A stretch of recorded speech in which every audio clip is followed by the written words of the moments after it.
बिस्मिल्लाहिर्रहमानिर्रहीम। अस्सलाम वालेकुम डियर स्टूडेंट्स। आज का हमारा टॉपिक है बायोसिंथेसिस ऑफ पॉलीसैकेराइड, जिसमें हम लोग सबसे पहले पढ़ेंगे बायोसिंथेसिस ऑफ स्टार्च को। स्टार्च के बाद इंशाल्लाह बायोसिंथेसिस ऑफ सेलुलोज भी पढ़ाऊँगी आप लोगों को, और इसके बाद इंशाल्लाह पेप्टिडोग्लाइकेन की सिंथेसिस जो कि बैक्टीरियल सेल वॉल होती है वो भी इंशाल्लाह आप लोगों को मैं पढ़ाऊँगी। Starch like glycogen is a high molecular weight polymer of D glucose. Starch जो है तो ग्लाइकोजन की तरह हाई मोलिकुलर वेट होता है, डी ग्लूकोज के यूनिट से मिलके बनते हैं और दो ग्लूकोज का आपस में 1,4 लिंकेज होता है। इसी तरह जितने भी ग्लूकोज होते हैं सबका आपस में 1,4 लिंकेज होता है और बहुत सारे सैकड़ों हज़ारों ग्लूकोज के मोलिक्यूल मिलके हमारे पास एक स्टार्च का मोलिक्यूल बनाते हैं। इसकी सिंथेसिस जो होती है वो प्लास्टिड के अंदर होती है। प्लांट्स में चूँकि आप जानते हैं स्टार्च की सिंथेसिस प्लांट में ही होती है, तो उसके अंदर प्लास्टिड वो जगह है जहाँ पे इसकी सिंथेसिस होती है। मेन स्टोरेज फॉर्म है as a food material store होता है ताकि इसके अंदर बहुत सारे ग्लूकोज प्रिजर्व रहें और वक्त आने पर इस्तेमाल किए जा सकें। टेम्परेरी तौर पे क्लोरोप्लास्ट के अंदर बनती है। जिस टाइम फोटोसिंथेसिस के दौरान बहुत सारे ग्लूकोज के मॉलिक्यूल बन रहे होते हैं और उसकी वजह से ऑस्मोटिक प्रेशर में चेंजेस आते हैं और पानी की एंट्री टू द क्लोरोप्लास्ट होता है, तो उस एंट्री को रोकने के लिए टेम्परेरी तौर पे क्लोरोप्लास्ट के अंदर स्टार्च की सिंथेसिस की जाती है, जबकि बाद में इसको ट्रांसपोर्ट करके दूसरे हिस्सों में जो है तो प्लांट के दूसरे हिस्सों में चले जाते हैं, नॉन फोटोसिंथेटिक हिस्सों में, और वहाँ पे एमाइलोप्लास्ट के अंदर ये परमानेंटली स्टोर हो जाते हैं in the form of amylose. Amyloplast plastid की एक टाइप है हमारे पास। आप लोग जानते हैं कि प्लास्टिड की बहुत सारी टाइप्स हैं, जैसे कि क्लोरोप्लास्ट, एमाइलोप्लास्ट, ल्यूकोप्लास्ट। तो एमाइलोप्लास्ट के अंदर स्टार्च की सिंथेसिस और स्टोरेज दोनों होते हैं और वहाँ पे ये स्टोर हो जाता है नॉन फोटोसिंथेटिक पार्ट्स जैसे कि सीड्स के अंदर, रूट्स के अंदर, ट्यूबर्स जैसे कि अंडरग्राउंड स्टेम वगैरह, पोटैटोस वगैरह हमारे पास जो होते हैं उनमें। ADP glucose is the substrate for starch synthesis in plant plastids। मतलब ये है कि चूँकि फर्दर एडिशन ग्लूकोज की होती रहती है, तो वो वाला मॉलिक्यूल जो हमें ग्लूकोज प्रोवाइड करते हैं वो हमारे पास ADP ग्लूकोज होता है। कभी भी खाली ग्लूकोज को हम उसको इंसर्शन नहीं कर सकते, उसको इंसर्ट नहीं कर सकते किसी भी माइलोज की इलोंगेशन के लिए, बल्कि ADP ग्लूकोज इसके लिए यूज़ होता है। ADP ग्लूकोज की वजह से ये वाला मॉलिक्यूल एक्टिव हो जाता है और ये एक्टिवली ग्लूकोज को ट्रांसफ़र कर सकता है टू द एंजाइम, और फिर एंजाइम फर्दर उसको एलोंगेट करता है, चेन को, स्टार्च की चेन को एलोंगेट करता है। प्लांट के प्लास्टिड के अंदर ये वाला प्रोसेस होता है। ADP glucose is the required nucleotide sugar. जैसे कि आप लोग जानते हैं कि न्यूक्लियोटाइड शुगर है कि ADP के अंदर एक न्यूक्लियोटाइड होता है और एक हमारे पास राइबोज शुगर होता है, पेंटोज शुगर होता है, जिसकी वजह से हम इसको न्यूक्लियोटाइड शुगर भी कहते हैं। ADP glucose the mechanism of glucose activation in starch synthesis is similar to that in glycogen synthesis. बिल्कुल उसी तरह जिस तरह स्टार्च के अंदर ग्लाइकोजन सिंथेसिस के दौरान ग्लूकोज का मॉलिक्यूल एक्टिव होता था, उसी तरह यहाँ पर भी होगा। वहाँ पर कैसे होता था आप लोग जानते हैं? वहाँ पे क्या होता था कि पहले ग्लूकोज 6-फॉस्फेट होता था, जो कि आप लोग जानते हैं ग्लाइकोलाइसिस में भी बनता है ग्लूकोज 6-फॉस्फेट। ग्लूकोज 6-फॉस्फेट चेंज हो जाता था ग्लूकोज 1-फॉस्फेट में। एक ख़ास एंजाइम था जो उसको चेंज करता था। फिर ग्लूकोज 1-फॉस्फेट रिएक्शन करता था ATP के साथ। यहाँ पे ATP के साथ करता है, वहाँ पे ग्लाइकोजन सिंथेसिस में UTP के साथ करता है। तो ATP और उसका ग्लूकोज 1-फॉस्फेट का एक फॉस्फेट आपस में मिलके पायरोफॉस्फेट बन जाता है और हमारे पास एक मॉलिक्यूल ADP ग्लूकोज का बन जाता है। तो ये वाला मैकेनिज्म है जिसकी तरफ इस सेंटेंस में इशारा किया गया है। ADP glucose formed by the condensation of glucose 1-phosphate with ATP in the reaction made essentially irreversible by the presence of plastid of inorganic pyrophosphatase। पायरोफॉस्फेटेज वो एंजाइम है जो कि इस रिएक्शन को कैटेलाइज करता है, जिसमें ग्लूकोज 1-फॉस्फेट ATP के साथ रिएक्शन करता है और ADP ग्लूकोज बनता है और साथ में एक पायरोफॉस्फेट बनता है, जिसको हम PPI के साथ प्रेजेंट करते हैं लिखने में। तो कहते हैं कि ये रिएक्शन जो है तो इसेंशियली इरिवर्सिबल बन जाता है कि प्लांट प्लास्टिड के अंदर हमारे पास इनऑर्गेनिक पायरोफॉस्फेट होते हैं, पायरोफॉस्फेटेज होते हैं, जो कि किसी भी बाकी सेल्स के पास नहीं होते। तो पायरोफॉस्फेट जब भी बनता है तो उस रिएक्शन में से बहुत ज़्यादा high amount of energy release होती है, बहुत ज़्यादा एनर्जी, इतनी ज़्यादा एनर्जी कि जितनी एक एटीपी के मॉलिक्यूल की स्प्लिट होने से भी नहीं बनती। जब एटीपी स्प्लिट होता है एडीपी में तो उससे भी इतनी एनर्जी रिलीज़ नहीं होती जितनी एनर्जी जिस टाइम किसी भी रिएक्शन के ज़रिए से पायरोफॉस्फेट रिलीज़ होता है। तो पायरोफॉस्फेट के बनने की वजह से जितनी एनर्जी रिलीज़ होती है वो बहुत ज़्यादा होती है, एटीपी के स्प्लिट होने से भी ज़्यादा होती है। तो यही वजह है कि बहुत सारी एनर्जी रिलीज़ होने की वजह से ये इरिवर्सिबल बन जाता है, क्योंकि अगर आप रिएक्शन को बैक में ले जाना चाहें तो उसको बैक में जाने के लिए बहुत ज़्यादा एनर्जी एब्जॉर्ब करनी होगी, और जो एनर्जी नहीं प्रोवाइड कर सकता सेल इस मैकेनिज़्म को रिवर्स करने के लिए।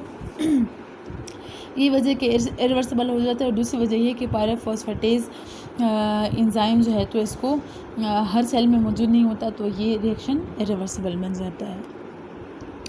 Starch synthesis then transfer glucose residue from ADP glucose to the pre-existing starch molecule। पहले से थोड़ा सा ही छोटा सा ही क्यों ना हो, लेकिन स्टार्च का मॉलिक्यूल होना चाहिए, उसी के अंदर ही फर्दर एडिशन होगी ग्लूकोज की। और ऐसे नहीं हो सकता कि डायरेक्टली स्टार्च की दो ग्लूकोज आपस में मिलके और बनाना शुरू कर दे, बल्कि हमेशा पहले स्टार्च का छोटा सा मॉलिक्यूल लिया जाएगा और उसी के अंदर फर्दर एडिशन होगी। वजह इसकी ये भी हो सकती है क्योंकि ऐसा कोई एंजाइम प्रेजेंट नहीं होता कि जो शुरू में खाली दो ग्लूकोज को आपस में मिला के उनका 1,4 लिंकेज बना दे, बल्कि ये तभी होता है जब स्टार्च का या ग्लाइकोजन का मॉलिक्यूल पहले से मौजूद हो और उसके अंदर फर्दर एडिशन हो, अदरवाइज ये नहीं होता usually. Glucose is added to the form to the non reducing end of the starch. Non reducing end क्या हो गया? देखिए, ग्लूकोज के दो हिस्से हो गए ना, एक कार्बन नंबर 1 के साइड वाला और एक कार्बन नंबर 4 के साइड वाला। जब बहुत सारे आपस में मिलते हैं तो जो एक टर्मिनल होता है वो कार्बन नंबर 1 वाला होता है और जो दूसरा टर्मिनल होता है वो कार्बन नंबर 4 वाला होता है। आप लोग जानते हैं कि जो कार्बन नंबर 1 होता है उसके ऊपर हमारे पास एल्डिहाइड ग्रुप होता है जो कि रिड्यूसिंग होता है, और जो कार्बन नंबर 4 वाला होता है वहाँ पे हमारे पास कोई भी एल्डिहाइड ग्रुप नहीं होता। कार्बन नंबर 4 वाला साइड पे कार्बन नंबर 4 फ्री होता है, और जो कार्बन लास्ट वाले ग्लूकोज का जो कार्बन नंबर 1 था भी तो वो बॉन्डिंग में इन्वॉल्व होता है 1,4 लिंकेज की वजह से, जिसकी वजह से जो दूसरा साइड होता है वो नॉन रिड्यूसिंग होता है। जो कार्बन नंबर 4 की साइड वाला होता है वो नॉन रिड्यूसिंग होता है। तो हमेशा कार्बन नंबर 4 की साइड वाले उस पर जो है तो एडिशन ऑफ ग्लूकोज होगी, जिस तरह के ग्लाइकोजन में भी होता है। Starch synthesis has two equivalent active side. इस एंजाइम के दो एक्टिव साइड होते हैं that alternate in inserting glucosyl residue to the non reducing end of the growing chain. ये बात आप लोगों को इस डायग्राम के ज़रिए से क्लियरली समझ आ सकती है कि जैसे कि आप लोग देख ले, ये स्टार्च सिंथेस का एंजाइम है जो कि इसकी सिंथेसिस करता है स्टार्च की। इसके अंदर दो एक्टिव साइड्स होते हैं। यूजुअली एंजाइम के अंदर एक एक्टिव साइड होता है, लेकिन इस एंजाइम के अंदर हमारे पास दो एक्टिव साइड होते हैं। एक को हम XA बोलते हैं, दूसरे को हम XB बोलते हैं। होता ये शुरू में कि ग्लूकोज का एक मॉलिक्यूल आता है ADP ग्लूकोज का, और उसमें क्या होता है कि ग्लूकोज अटैच हो जाता है XA के साथ।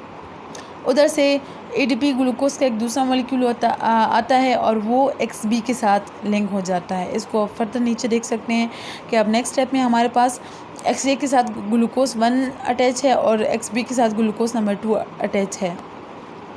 अब होता ये है कि ग्लूकोज का जो नंबर 2 है, अब ये दोनों जो लिंकेज हैं इनकी ये कार्बन नंबर 4 के ज़रिए से होती हैं। मतलब एक्टिव साइड के साथ जब ये एसोसिएट होता है तो वो कार्बन नंबर 4 के ज़रिए होता है। तो उसमें क्या होता है कि इसका कार्बन नंबर 1 फ्री होता है। जैसे कि आप ग्लूकोज 2 का देख सकते हैं, कार्बन नंबर 1 फ्री है। कार्बन नंबर 1 फ्री हाइड्रोक्सिल के ऊपर 2 लोन पेयर होते हैं जो कि न्यूक्लियोफिलिक अटैक करते हैं carbon number 4 of glucose 1। Glucose 1 के कार्बन नंबर 4 के ऊपर न्यूक्लियोफिलिक अटैक करते हैं, जिसकी वजह से नेक्स्ट स्टेप में आप देख सकते हैं कि जो ग्लूकोज 1 था वो ग्लूकोज 2 के साथ कार्बन नंबर 1 और 4 के ज़रिए 1,4 लिंकेज के ज़रिए यहाँ पे जुड़ चुके हैं। और जब XA फ़ारिग हो जाता है तो ADP ग्लूकोज का दूसरा मॉलिक्यूल आता है और उसमें क्या होता है कि ग्लूकोज इसके साथ अटैच हो जाता है और इन सब में क्या होता है कि ADP का मॉलिक्यूल हमेशा रिलीज़ होता रहता है इन द साइटोप्लाज्म। अब नेक्स्ट स्टेप में आप देख सकते हैं कि अब जो नेक्स्ट स्टेप में ऊपर यहाँ पे शो किया गया है कि इसमें क्या हुआ कि कार्बन नंबर 3 भी कार्बन नंबर 2 के साथ अटैच हो गया। कार्बन नंबर 3 भी कार्बन नंबर 2 के साथ, यहाँ से मैं आप लोगों को समझा देती हूँ।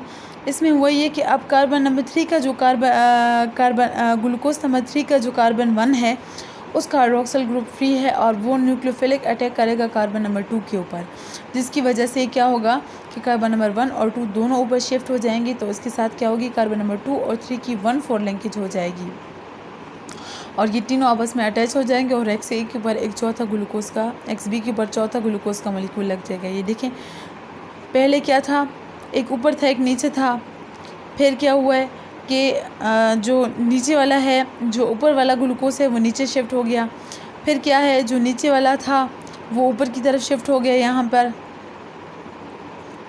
यहाँ पर देखिए नीचे वाला ऊपर की तरफ। अब फिर क्या होगा, ऊपर से नीचे की तरफ जाएगा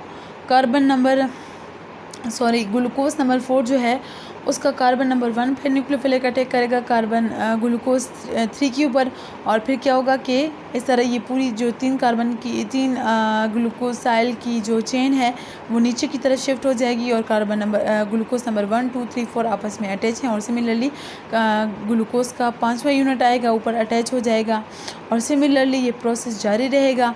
जब 5वां अटैच होगा तो क्या होगा कि 1, 2, 3, 4 ये सारों 5 ऊपर जाएंगे तो ऊपर कार्बन नंबर ग्लूकोज नंबर 1, 2, 3, 4, 5 के 5 रेजिड्यू हो जाएंगे और नीचे कार्बन नंबर 6 इधर XB के साथ अटैच हो जाएगा और सिमिलरली फिर ये प्रोसेस ऊपर से नीचे, नीचे से ऊपर, ऊपर से नीचे, नीचे से ऊपर होता रहेगा और क्या होता रहेगा, हमारे पास चेन की इलॉन्गेशन होती रहेगी।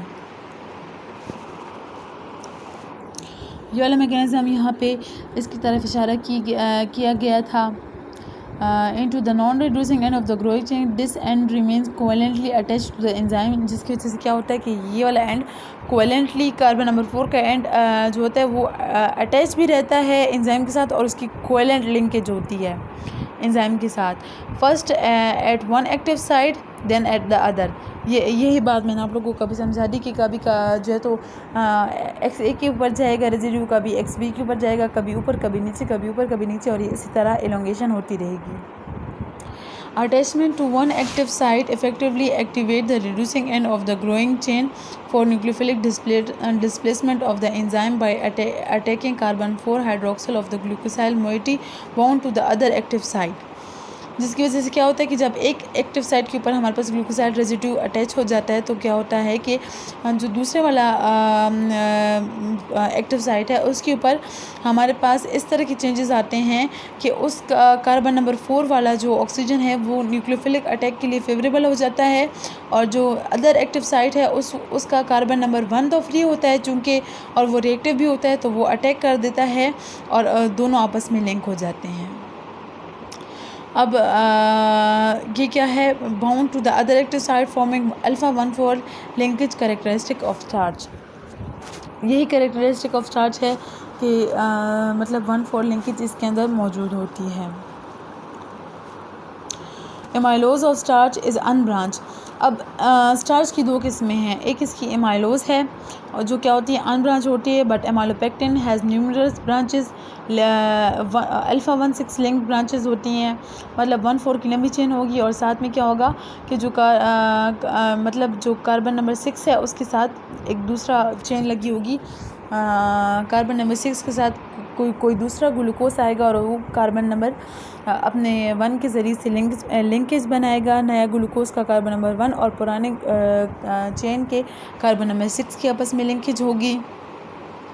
Chloroplasts contain a branching enzyme similar to glycogen branching enzyme that introduce alpha 1,6 branches to the amylopectin।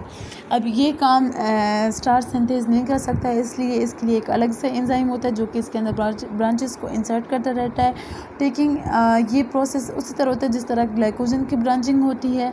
आप लोग जानते हैं कि ग्लाइकोजन भी एक्सटेंसिवली ब्रांच होता है और वो बहुत ज़्यादा एक्सटेंसिवली ब्रांच होता है। तो उसकी ब्रांचिंग के लिए भी अलग एंजाइम होता है और इसकी ब्रांचिंग का मैकेनिज़्म, दोनों का मैकेनिज़्म बिल्कुल सेम है. Taking into account the hydrolysis by inorganic phosphatase of PPI produced during the ADP glucose synthesis, the overall reaction for the starch formation from glucose 1-phosphate is this. कि क्या होता है कि starch का पुराना छोटा सा मॉलिक्यूल होगा, ग्लूकोज 1-फॉस्फेट आएगा, एटीपी के साथ रिएक्शन करेगा, उसमें क्या होगा हमारे पास कि ग्लूकोज का जो एक फॉस्फेट है वो एटीपी के एक फॉस्फेट के साथ मिलके और पीपीआई बन जाएंगे, इनऑर्गेनिक पायरोफॉस्फेट बन जाएंगे. फिर पायरोफॉस्फेट फर्दर 2 फॉस्फेट में चेंज हो जाएगा, 2पीआई में, 2 इनऑर्गेनिक फॉस्फेट में चेंज हो जाएगा और एडीपी ग्लूकोज यूजुअली बनता है, जो कि अब यहाँ पे नहीं शो किया गया इसलिए क्योंकि वो वाला ग्लूकोज रेजिड्यू स्टार्च के अंदर ऐड हो चुका है और इससे पहले स्टार्च के अंदर n नंबर ऑफ ग्लूकोज थे. अब इसके बाद यहाँ पे n+1 हो गए हैं, मतलब एक ज़्यादा हो गया है. और जो इनऑर्गेनिक पायरोफॉस्फेट हमारे पास बने थे, तो पायरोफॉस्फेट के लिए एक अलग से एंजाइम होता है जो कि इसको क्या कर देता है, 2 इनऑर्गेनिक फॉस्फेट में स्प्लिट कर देता है, जो कि यहाँ पे शो किए गए हैं. और ये डायग्राम मैं आप लोगों को पहले से समझा चुकी हूँ. स्टार्च की सिंथेसिस के लिए इतना लेक्चर आज के लिए काफ़ी था. इंशाल्लाह नेक्स्ट टाइम आप लोगों के साथ मुलाकात होगी इससे अच्छे लेक्चर के साथ, एक नए ख़ास टॉपिक के साथ. तब तक के लिए अल्लाह हाफ़िज़.